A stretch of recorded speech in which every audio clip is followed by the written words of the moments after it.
പുതിയ അധ്യയന വർഷം. പുതിയ പ്രതീക്ഷകളുമായി കിയാമ എന്ന അധ്യാപകൻ മാക്കിയോ ഹൈസ്കൂളിലേക്ക് ധൃതിയിൽ ഓടിയെത്തുകയാണ്. സ്കൂളിലെ ആദ്യ ദിവസമാണ്. കിയാമ വൈകിയിട്ടില്ലായിരുന്നു. വിദ്യാർത്ഥികൾ എത്തിത്തുടങ്ങുന്നതേ ഉള്ളൂ. അതേസമയം തന്നെ കിയാമയോടൊപ്പം ജോയിൻ ചെയ്യാൻ വന്ന മറ്റൊരു അധ്യാപികയായ ഒക്കാബെ റെസ്റ്റ് റൂമിൽ വെച്ച് അമ്മയെ വിളിച്ച് കാര്യങ്ങൾ സംസാരിക്കുകയായിരുന്നു. അവൾ സംസാരിച്ചുകൊണ്ടിരിക്കുമ്പോൾ തന്നെ 3 വിദ്യാർത്ഥിനികൾ അങ്ങോട്ട് കടന്നുവന്നു. ഒരു അധ്യാപിക അടുത്തു നിൽക്കുന്നതിനെപ്പറ്റി അവർക്ക് ഒരു കൂസലും ഉണ്ടായിരുന്നില്ല. അവർ തോന്നിയ പോലെ സംസാരിച്ചു നിൽക്കുന്നതിനിടയിൽ ഒക്കാബെ കണ്ടത് കൂട്ടത്തിലൊരു പെൺകുട്ടി സിഗരറ്റ് എടുത്ത് വലിക്കുന്നതാണ്. ഇതേ സമയം സ്കൂളിലേക്ക് കടന്നുവന്ന കിയാമ മറ്റൊരു ഞെട്ടിക്കുന്ന കാഴ്ച കണ്ടു. 3 വിദ്യാർത്ഥികൾ ചേർന്ന് സ്കൂളിലെ വൃത്തിയാക്കുന്ന ജോലിക്കാരനെ കളിയാക്കുകയും ഉപദ്രവിക്കുകയും ചെയ്യുന്നു. കിയാമ അങ്ങോട്ട് ചെന്നപ്പോൾ തന്നെ ആ പയ്യന്മാർ സ്ഥലം വിട്ടു. എന്നാൽ അപ്പോഴാണ് കിയാമക്ക് മനസ്സിലായത് ആ പയ്യന്മാർ കളിയാക്കിയിട്ടും പ്രതികരിക്കാതെ നിന്ന ആ തൂപ്പുകാരൻ. അദ്ദേഹം ആ സ്കൂളിന്റെ പ്രിൻസിപ്പൽ ആയിരുന്നു. സത്യം മനസ്സിലാക്കിയ കിയാമ ഉടൻ തന്നെ ബഹുമാനപൂർവ്വം അദ്ദേഹത്തെ വണങ്ങി. വൈകാതെ പുതിയ അധ്യാപകരെ വിദ്യാർത്ഥികൾക്ക് പരിചയപ്പെടുത്തുന്ന മീറ്റിംഗിനായി എല്ലാവരും സ്കൂൾ ജിമ്മിൽ ഒത്തുകൂടി. കിയാമയും ഒക്കാബെയും കുട്ടികളുമായി സംസാരിച്ചു. എന്നാൽ കുട്ടികൾക്കൊന്നും അതിൽ ശ്രദ്ധയുണ്ടായിരുന്നില്ല. അവർ അവരവരുടെ ഇഷ്ടത്തിനനുസരിച്ച് പല കാര്യങ്ങൾ ചെയ്തുകൊണ്ടിരുന്നു. അധ്യാപകർ മുന്നിലുണ്ടെന്ന ചിന്ത പോലും അവർക്കില്ലായിരുന്നു. ഇത്രയൊക്കെ നടന്നിട്ടും പ്രിൻസിപ്പലിന്റെ പ്രതികരണമാണ് അവരെ കൂടുതൽ അത്ഭുതപ്പെടുത്തിയത്. കുട്ടികളെ ശാസിക്കുകയോ വഴക്കു പറയുകയോ ചെയ്യാതെ അദ്ദേഹം പറഞ്ഞത് ഇത്രമാത്രമായിരുന്നു: നാളെ നിങ്ങൾ സ്കൂളിലേക്ക് വരണം. അതേസമയം റിക്കോയെ എന്നൊരു വിദ്യാർത്ഥി തന്റെ സ്കൂട്ടറിൽ സ്കൂളിലേക്ക് എത്തുകയായിരുന്നു. അവൻ യാതൊരു മടിയുമില്ലാതെ സ്കൂട്ടർ ഓടിച്ച് നേരെ മീറ്റിംഗ് നടക്കുന്ന ജിമ്മിനുള്ളിലേക്ക് കയറി വന്നു. അവിടെയുണ്ടായിരുന്ന ടീച്ചറായ ഹരാഡ ജിമ്മിലേക്ക് മോട്ടോർ സൈക്കിൾ ഓടിച്ചു വന്നതിന് അവനെ ശകാരിക്കുകയും സ്കൂട്ടർ പുറത്ത് യാർഡിൽ വെക്കാൻ പറയുകയും ചെയ്തു. കിയാമയും ഒക്കാബെയും ഇതെല്ലാം ശ്രദ്ധിക്കുന്നുണ്ടായിരുന്നു. ഹരാഡയും പ്രിൻസിപ്പലിനെ പോലെ തന്നെ ശാന്തമായിട്ടാണ് ഇടപഴകിയത്. അവനെ കൂടുതൽ വഴക്കു പറയുകയോ ശിക്ഷിക്കുകയോ ചെയ്യുന്നില്ല. പ്രിൻസിപ്പലാകട്ടെ റിക്കോയെ സ്കൂളിലേക്ക് വന്നതിലുള്ള സന്തോഷം പ്രകടിപ്പിക്കുകയായിരുന്നു. ഇത് കണ്ടപ്പോൾ സ്കൂളിലെ കുട്ടികൾക്ക് മാത്രമല്ല അവിടുത്തെ അധ്യാപകർക്കും സ്കൂളിന് തന്നെയും എന്തോ പ്രശ്നമുണ്ടെന്ന് കിയാമ ചിന്തിച്ചു തുടങ്ങുകയായിരുന്നു. അന്ന് വൈകുന്നേരം പുതിയ അധ്യാപകർക്ക് ഒരു ജോയിനിങ് സെലിബ്രേഷനായി എല്ലാവരും അടുത്തുള്ള ഒരു റെസ്റ്റോറന്റ് ബാറിൽ ഒത്തുകൂടി. ഭക്ഷണം കഴിച്ചിരിക്കുന്നതിനിടയിൽ പ്രിൻസിപ്പൽ കിയാമയോടും ഒക്കാബെയോടുമായി സ്കൂളിനെക്കുറിച്ചുള്ള അവരുടെ ആദ്യത്തെ അഭിപ്രായം ചോദിച്ചു. മനസ്സിൽ തോന്നിയ കാര്യങ്ങൾ അവർ തുറന്നു പറഞ്ഞു. ഇവിടെ നിയമങ്ങൾ പാലിക്കപ്പെടുന്നില്ല. കുട്ടികൾ മുടിയൊക്കെ കളർ ചെയ്ത് തോന്നിയ പോലെ വരുന്നു. നിയമലംഘനങ്ങൾ നടക്കുന്നത് ആരും കണ്ടില്ലെന്ന് നടിക്കുന്നു. ഇതെന്താണ് ഇങ്ങനെ? അപ്പോൾ മറ്റ് അധ്യാപകർ അതിന്റെ കാരണം വിശദീകരിച്ചു. നിങ്ങൾ പറഞ്ഞത് ശരിയാണ്. നമ്മുടെ സ്കൂളിൽ കർശനമായ നിയമങ്ങളില്ല. മാക്കിയോ സ്കൂളിൽ പഠിക്കാൻ വരുന്നത് മിക്കവാറും സാമ്പത്തികമായി പിന്നോക്കം നിൽക്കുന്ന കുട്ടികളാണ്. പലരും പാർട്ട് ടൈം ജോലിക്കൊക്കെ പോയാണ് സ്കൂളിൽ എത്തുന്നത്. മറ്റ് സ്കൂളുകളിലേതുപോലെ ഇവിടെയും നിയമങ്ങൾ കർശനമാക്കിയാൽ ഈ കുട്ടികൾ ആരും സ്കൂളിലേക്ക് വരില്ല. അവർ കൂടുതൽ അപകടങ്ങളിലേക്ക് പോകും. അത് തടയാൻ കുറഞ്ഞപക്ഷം അവർ സ്കൂളിലെങ്കിലും വരണമല്ലോ. അതുകൊണ്ട് പ്രിൻസിപ്പൽ ആകെ ഒരു നിയമമേ വെച്ചിട്ടുള്ളൂ: യൂണിഫോം ധരിച്ച് സ്കൂളിൽ വരണം. ഇവിടെ എത്തി മറ്റുള്ളവർക്ക് ഉപദ്രവമില്ലാത്ത എന്ത് ആക്ടിവിറ്റിയും അവർക്ക് ചെയ്യാം. തുടർന്ന് പ്രിൻസിപ്പൽ കിയാമയോടും ഒക്കാബെയോടുമായി പറഞ്ഞു: നിങ്ങൾ കുട്ടികളുമായി ഇടപഴകി അവരുടെ സാഹചര്യങ്ങൾ മനസ്സിലാക്കണം. അപ്പോൾ നിങ്ങൾക്ക് കുറേയേറെ കാര്യങ്ങൾ തിരിച്ചറിയാൻ പറ്റും. കിയാമ ആദ്യം പോയത് ജിം ക്ലാസ്സിൽ പങ്കെടുക്കാതെ വെറുതെ ഇരുന്ന 3 ആൺകുട്ടികളുടെ അടുത്തേക്കാണ്. ജിമ്മിൽ ചേരണമെന്ന് കിയാമ പറഞ്ഞപ്പോൾ കൂട്ടത്തിലെ കക്കേരു എന്ന പയ്യൻ മറുപടി നൽകി. കക്കേരു: എനിക്ക് ഈ ജിം ക്ലാസ്സിലൊന്നും പങ്കെടുക്കാൻ ഒട്ടും താല്പര്യമില്ല. എനിക്ക് സ്പോർട്സ് ഇഷ്ടമല്ല. പിന്നീട് കിയാമ തലേ ദിവസം സ്കൂട്ടർ ഓടിച്ച് ജിമ്മിലേക്ക് കയറി വന്ന റക്കുയെ കണ്ടു. കിയാമ തന്നെ പരിചയപ്പെടുത്താൻ ശ്രമിച്ചെങ്കിലും റക്കുയ മൈൻഡ് പോലും ചെയ്യാതെ നടന്നുപോയി. ഇതേ സമയം ഒക്കാബെ ഇംഗ്ലീഷ് ക്ലാസ് എടുക്കുകയായിരുന്നു. പക്ഷേ കുട്ടികൾ ശ്രദ്ധിക്കുന്നില്ലായിരുന്നു. പ്രത്യേകിച്ച് കുറച്ച് പെൺകുട്ടികൾ. ഒക്കാബെ അവരോട് സംസാരിച്ചപ്പോൾ മിസാക്കി എന്നൊരു പെൺകുട്ടി ക്ലാസ്സിൽ നിന്നിറങ്ങി പുറത്തേക്ക് പോയി. മിസാക്കിയുടെ കൂട്ടുകാരി ഒക്കാബെയോട് പറഞ്ഞു: രാവിലെ തൊട്ട് അവൾക്ക് ഭയങ്കര ഓക്കാനം ഒക്കെ ഉണ്ടായിരുന്നു. നിങ്ങൾ ഒന്ന് ചെന്ന് നോക്കിക്കോളൂ. ഒക്കാബെ അങ്ങോട്ട് ചെന്നപ്പോൾ കണ്ടത് മിസാക്കി ടോയ്ലറ്റ് ഉപയോഗിച്ചു പോകുന്നതാണ്. അവൾ വേസ്റ്റ് ബാസ്ക്കറ്റിൽ എന്തോ ഇടുന്നതും ഒക്കാബെ ശ്രദ്ധിച്ചു. ഒക്കാബെ അത് പരിശോധിച്ചപ്പോൾ അതൊരു പോസിറ്റീവ് റിസൾട്ട് കാണിച്ച ഗർഭ പരിശോധനാ കിറ്റായിരുന്നു. മിസാക്കി ഗർഭിണിയാണെന്ന് മനസ്സിലാക്കിയ ഒക്കാബെ ഉടൻ തന്നെ ഈ വിവരം വൈസ് പ്രിൻസിപ്പൽ ഹരാഡയെ അറിയിച്ചു. വൈസ് പ്രിൻസിപ്പൽ ഹരാഡ: ഒരു പണി ചെയ്യൂ. കാര്യങ്ങൾ നിങ്ങൾക്ക് മനസ്സിലായിട്ടുണ്ടല്ലോ. മിസാക്കിയെ നിങ്ങൾ ഹെൽപ്പ് ചെയ്യണം. കൃത്യമായി ഗൈഡ് ചെയ്യണം. ഒക്കാബെ ആ ചുമതല ഏറ്റെടുത്തു. ജിം ക്ലാസുകൾ നടക്കുന്നതിനിടയിൽ കളികളിൽ പങ്കെടുക്കാൻ താൽപ്പര്യമില്ലാതെ ഒറ്റയ്ക്കിരുന്ന വിദ്യാർത്ഥിയായ കക്കേരുവിനോട് കിയാമ ടീച്ചർ വീണ്ടും സംസാരിക്കാൻ ശ്രമിക്കുന്നു. എന്നാൽ കക്കേരു പിന്മാറി ഇരിക്കുകയാണ്. പെട്ടെന്നാണ് ഒരു ബാസ്ക്കറ്റ് ബോൾ വന്ന് കിയാമയുടെ തലയിൽ ഇടിക്കുന്നത്. തുടർന്ന് മോട്ട് കുട്ടികളുടെ ഭാഗത്തുനിന്ന് കിയാമക്ക് ദുരിതങ്ങളായിരുന്നു. കുട്ടികൾ അദ്ദേഹത്തിന്റെ ഷൂസിൽ ഗം വെച്ച് കിയാമയെ വീഴ്ത്തുകയും അദ്ദേഹത്തിന്റെ തല എവിടെയോ ഇടിക്കുകയും ചെയ്തു. മറുവശത്ത് ഒക്കാബെ ടീച്ചർ ടോയ്ലറ്റിൽ വെച്ച് മിസാക്കി സിഗരറ്റ് വലിക്കുന്നത് കണ്ടു. ഒക്കാബെ സ്നേഹത്തോടെ അവളെ ഉപദേശിച്ചു. സിഗരറ്റ് വലിക്കുന്നത് നിന്റെ വേട്ടിലെ കുഞ്ഞിന് ദോഷം ചെയ്യും. ഇതുകേട്ട മിസാക്കി ഞെട്ടുകയും ദേഷ്യത്തോടെ എന്താ നിങ്ങളുടെ ശരിക്കും പ്രശ്നം എന്ന് ചോദിച്ചു. മിസാക്കിയെ സഹായിക്കാമെന്നും തുറന്നു സംസാരിക്കാമെന്നും ഒക്കാബെ പറഞ്ഞപ്പോൾ മിസാക്കി ടീച്ചറോട് ടോയ്ലറ്റ് റൂമിനകത്ത് കയറാൻ ആവശ്യപ്പെട്ടു. മിസാക്കി തന്നോട് മനസ്സ് തുറക്കുമെന്ന് പ്രതീക്ഷിച്ച ഒക്കാബെ അകത്തേക്ക് കയറി. എന്നാൽ ഒട്ടും മടിയില്ലാതെ മിസാക്കി വാതിൽ പുറത്തുനിന്ന് പൂട്ടി ശേഷം ഒരു ബക്കറ്റ് വെള്ളമെടുത്ത് മുകളിലൂടെ അകത്തേക്ക് ഒഴിച്ചു. ഒക്കാബെ പൂർണ്ണമായും നനഞ്ഞു കുളിച്ചു. ഇതോടെ എല്ലാം മതിയായ കിയാമ സ്കൂളിൽ നിന്ന് രാജിവെക്കാനുള്ള കത്ത് പ്രിൻസിപ്പലിന് നൽകാൻ തയ്യാറായി. ഇതേ സമയം ഒക്കാബെയും തനിക്ക് ട്രാൻസ്ഫർ വേണം എന്ന ആവശ്യവുമായി അങ്ങോട്ട് വന്നു. എന്നാൽ അവിടെയുണ്ടായിരുന്ന മറ്റ് അധ്യാപകർ ഇവരുടെ തീരുമാനം തടയാൻ ശ്രമിച്ചു. അവരും ജോയിൻ ചെയ്ത സമയത്ത് സമാനമായ പ്രാങ്കുകളും പ്രശ്നങ്ങളും നേരിട്ടിട്ടുണ്ടെന്ന് തുറന്നു പറഞ്ഞു. കുട്ടികളുടെ പെരുമാറ്റത്തെക്കുറിച്ച് അവർ കിയാമയോടും ഒക്കാബെയോടും സംസാരിച്ചു. ഈ കുട്ടികളൊക്കെ അവർ നേരിടുന്ന പ്രശ്നങ്ങൾ കൊണ്ട് അൺസ്റ്റേബിൾ ഇമോഷൻസ് ഉള്ളവരാണെന്നും അതുകൊണ്ടാണ് ഇങ്ങനെയൊക്കെ പ്രവർത്തിക്കുന്നതെന്നും അവർ വിശദീകരിച്ചു. ഈ വാക്കുകൾ കേട്ടപ്പോൾ കിയാമയും ഒക്കാബെയും തങ്ങളുടെ ജോലി ഉപേക്ഷിക്കാനുള്ള തീരുമാനം മാറ്റി. കുട്ടികൾക്ക് വേണ്ടി എന്തെങ്കിലും ചെയ്യണമെന്ന് അവർക്ക് തോന്നി. പിന്നീട് വൈസ് പ്രിൻസിപ്പൽ ഹരാഡ കിയാമയോട് കക്കേരുവിനെപ്പറ്റി സംസാരിച്ചു. ഹൈസ്കൂൾ ക്ലാസുകളിൽ അവൻ മികച്ച ഒരു കായിക താരം ആയിരുന്നുവെന്നും ഇപ്പോൾ എന്താണ് അവൻ സംഭവിച്ചതെന്ന് അറിയില്ലെന്നും ഹരാഡ പറഞ്ഞു. കക്കേരുവിനെ കുറിച്ചു അന്വേഷിക്കാൻ കിയാമയോട് ആവശ്യപ്പെട്ടു. ഹരാഡ പറഞ്ഞതനുസരിച്ച് കിയാമ കക്കേരുവിനെ പിന്തുടരാൻ തീരുമാനിച്ചു. അപ്പോഴാണ് അദ്ദേഹത്തിന് മനസ്സിലാക്കുന്നത് കക്കേരുവിന് 3 സഹോദരങ്ങളുണ്ട്. അവരുടെ കാര്യങ്ങളൊക്കെ നോക്കുന്നത് അവൻ ഒറ്റക്കാണ്. രക്ഷകർത്താക്കളെക്കുറിച്ച് വിവരമൊന്നുമില്ല. അന്ന് സ്കൂൾ വിട്ടുപോകുന്ന വഴിക്ക് ഇളയ സഹോദരി വഴിയരികിൽ കണ്ട ഭക്ഷണം വേണം എന്ന് പറഞ്ഞ് വാശി പിടിച്ചു. നിസ്സഹായനായ കക്കേരു പേഴ്സ് തുറന്നു നോക്കിയെങ്കിലും അതിൽ പണമില്ലായിരുന്നു. അവൻ എന്ത് ചെയ്യണമെന്നറിയാതെ സങ്കടത്തോടെ നിന്നു.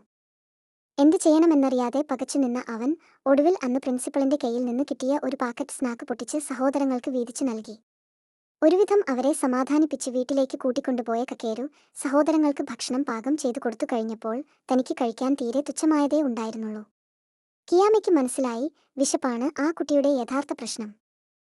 അടുത്ത ദിവസം കിയമയും ഒക്കാബെയും ഒരുമിച്ച് വീട്ടിലേക്ക് പോകുമ്പോൾ റക്കോയ തലയിൽ പാടുകളുമായി തെരുവിലൂടെ വിറച്ച് നടന്നു പോകുന്നത് കണ്ടു.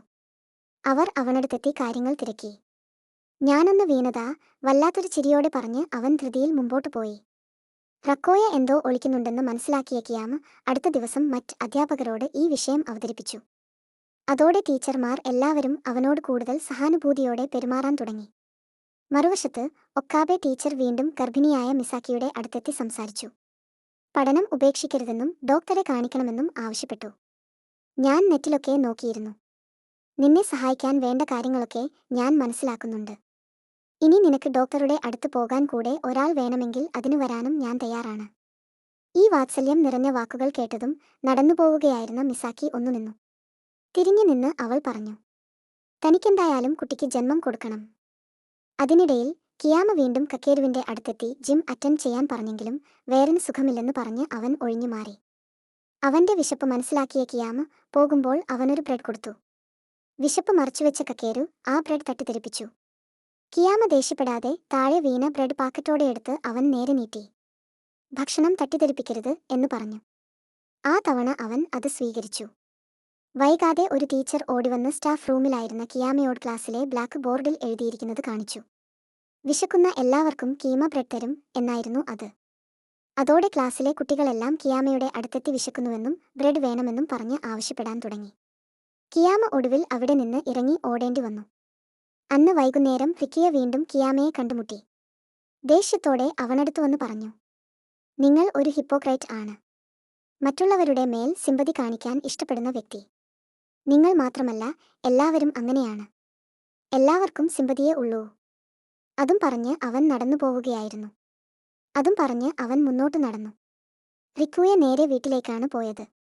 അവിടെ അമ്മ കുടിച്ച് ബോധമില്ലാതെ കിടക്കുകയായിരുന്നു. വീടാകെ അലങ്കോലമായിരിക്കുന്നു.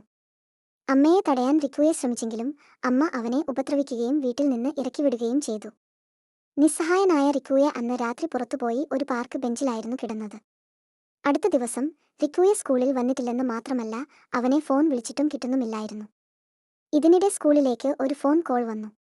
പാർക്കിൽ കിടന്ന് കിട്ടിയ റിക്കോയുടെ വാലറ്റ് ഏൽപ്പിക്കാനായിരുന്നു. വിളിച്ച വ്യക്തിയിൽ നിന്ന് പേഴ്സ് വാങ്ങി കിയാമ റിക്കോയുടെ വീട്ടിലേക്ക് തിരിച്ചു. വീട്ടിലെത്തിയ കിയാമ കണ്ടത് അടികൊണ്ട് ചതഞ്ഞ മുഖവുമായി പുറത്തേക്കിറങ്ങുന്ന റിക്കോയെ ആയിരുന്നു. വീട്ടിൽ അവന്റെ പേരൻസ് അവനെ ഉപദ്രവിക്കുന്നു എന്ന് തിരിച്ചറിഞ്ഞ അദ്ദേഹം അവരെ ചോദ്യം ചെയ്യാൻ വീടിനുള്ളിലേക്ക് കയറാൻ ശ്രമിച്ചു. ഞാൻ വീണതാണ്, എന്റെ അമ്മ എന്നെ ഉപദ്രവിച്ചിട്ടില്ല എന്ന് പറഞ്ഞു. റിക്കോയെ അവനെ തടയാൻ ശ്രമിക്കുന്നുണ്ടായിരുന്നു. പക്ഷേ അകത്തേക്ക് പോയ കിയാമക്ക് കാര്യം മനസ്സിലായി. കിയാമ അവനെയും കൂട്ടിക്കൊണ്ട് അടുത്തുള്ള പാർക്കിലേക്ക് പോയി. ശരിക്കും എന്താ നടക്കുന്നത് എന്ന് കിയാമ അവനോട് ചോദിച്ചു. റിക്കോയെ പതിയെ മനസ്സ് തുറന്നു. മദ്യത്തിന് അടിമപ്പെട്ട അമ്മ തന്നെ ഉപദ്രവിക്കുന്ന കാര്യവും ഒക്കെയും അവൻ തുറന്നു പറഞ്ഞു. എന്നാൽ റിക്കോയ്ക്ക് അവന്റെ അമ്മയെ ഒരുപാട് ഇഷ്ടവുമായിരുന്നു. അവർ തമ്മിൽ സംസാരിച്ച ശേഷം കിയാമ റിക്കോയെ ഭക്ഷണം കഴിക്കാൻ കൂട്ടിക്കൊണ്ടുപോയി ന്യൂഡിൽസ് വാങ്ങിക്കൊടുത്തു. റിക്കോയെ തിരികെ വീട്ടിലെത്തി അമ്മയെടുത്ത് സംസാരിച്ചു. എന്റെ ടീച്ചർ എനിക്ക് ന്യൂഡിൽസ് വാങ്ങി തന്നു. എനിക്ക് ജോലി കിട്ടിക്കഴിഞ്ഞ് സാലറി കിട്ടുമ്പോൾ അമ്മയെയും ഞാൻ അത് കഴിക്കാൻ കൊണ്ടുപോകാം. എന്നാൽ അവന്റെ അമ്മ കുടിച്ച് ബോധമില്ലാതെ പറയുന്നു, ഞാൻ നിന്നെ ഉപദ്രവിച്ചതിനും ഉപേക്ഷിച്ചതിനും മര്യാദക്ക് നോക്കാത്തതിനും ഒക്കെ ഞാൻ ബ്ലെയിം ചെയ്യപ്പെടുകയേ ഉള്ളൂ. എനിക്കത് നന്നായിട്ട് അറിയാം. ആ സംഭവം കഴിഞ്ഞ് അടുത്ത ദിവസം കിയാമ സാറിന് ഒരു ഫോൺ കോൾ വന്നു. റിക്കോയുടെ അമ്മ ആത്മഹത്യ ചെയ്തു എന്ന്. കിയാമ ഓടി ആശുപത്രിയിൽ എത്തി. റിക്കോയെ അവിടെ ദുഃഖത്തോടെ ഉണ്ടായിരുന്നു. മരണപ്പെടുന്നതിന് മുമ്പ് അവന്റെ അമ്മ അവനയച്ച അവസാന സന്ദേശം റിക്കോയെ തുറന്നു വായിച്ചു. ചെയ്ത കുറ്റങ്ങൾക്കൊക്കെയും റിക്കോയോട് ക്ഷമ ചോദിക്കുന്നു. താനൊരു മോശം അമ്മയാണെന്നും തന്നോട് ക്ഷമിക്കണം എന്നും അവർ എഴുതിയിരുന്നു. അധികം വൈകാതെ റിക്കോയുടെ സ്കൂൾ മാറാനുള്ള അപേക്ഷ സ്കൂളിലേക്ക് എത്തി. അവൻ ആ നാട് വിട്ടുപോവുകയാണ്. ഇനി അവന്റെ ആന്റിക്കൊപ്പമാണ് അവൻ ജീവിക്കുന്നത്.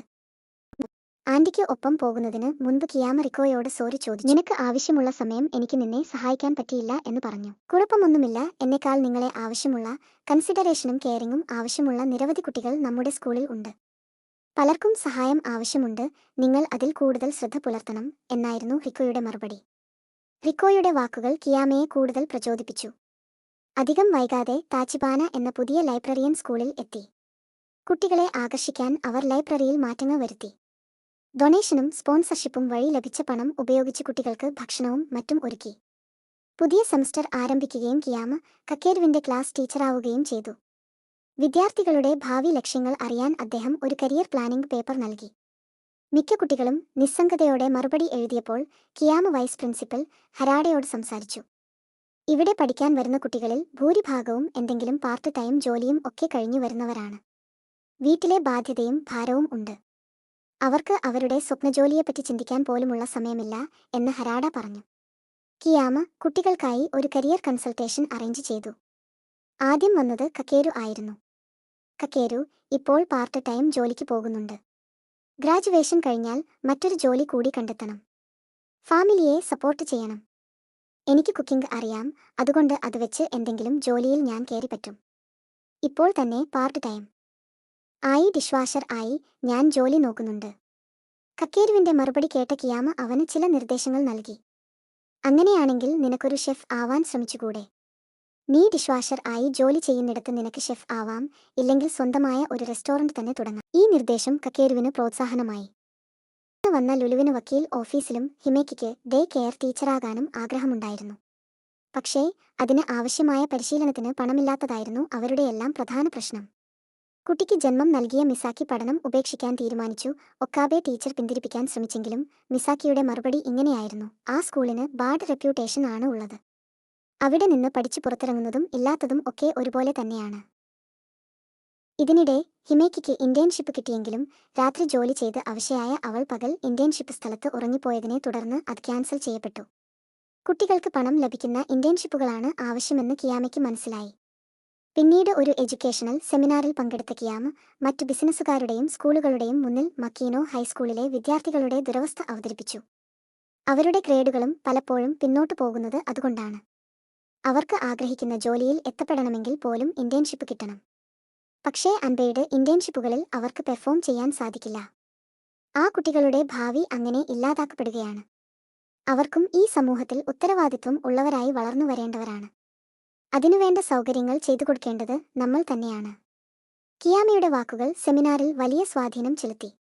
നിരവധി ബിസിനസ്സുകാർ കുട്ടികൾക്ക് പെയ്ഡ് ഇന്റേൺഷിപ്പ് നൽകാൻ തയ്യാറാണെന്ന് അറിയിച്ചു. അങ്ങനെ ഓരോ വിദ്യാർത്ഥിക്കും അവർക്കിഷ്ടപ്പെട്ട മേഖലയിൽ ശമ്പളത്തോടു കൂടിയ ഇന്റേൺഷിപ്പുകൾ ലഭിച്ചു. തങ്ങളുടെ പാഷൻസിനെയും സ്വപ്നങ്ങളെയും ഫോളോ ചെയ്യാൻ കഴിയുമെന്ന പ്രതീക്ഷ അവരുടെ ഉള്ളിൽ വളർന്നു. നാളുകൾക്ക് ശേഷം കക്കേരു ഒരു റെസ്റ്റോറന്റിൽ ഷെഫായി മാറി. ഒരു ദിവസം കിയാമ പഴയ വിദ്യാർത്ഥിയായ റിക്കോയെ കാണാൻ പോയി. റിക്കോയെ ഇപ്പോൾ ഒരു മെക്കാനിക്കൽ ഷോപ്പിൽ മെക്കാനിക്കായി ജോലി നോക്കുകയാണ്. തന്നെ കാണാൻ വന്ന അധ്യാപകനെ അവൻ സന്തോഷത്തോടെ കൂട്ടിക്കൊണ്ടുപോയി അദ്ദേഹത്തിന് ന്യൂഡിൽസ് വാങ്ങി നൽകി. പണ്ട് കിയാമ തനിക്ക് ന്യൂഡിൽസ് വാങ്ങി നൽകിയതിനുള്ള നന്ദിസൂചകമായിട്ടായിരുന്നു അത്. നല്ല അധ്യാപകർക്ക് കുട്ടികളുടെ ജീവിതത്തിൽ എന്ത് മാറ്റങ്ങൾ വരുത്താൻ സാധിക്കുമെന്ന് ഈ ചലച്ചിത്രം വരച്ചു കാട്ടുന്നു.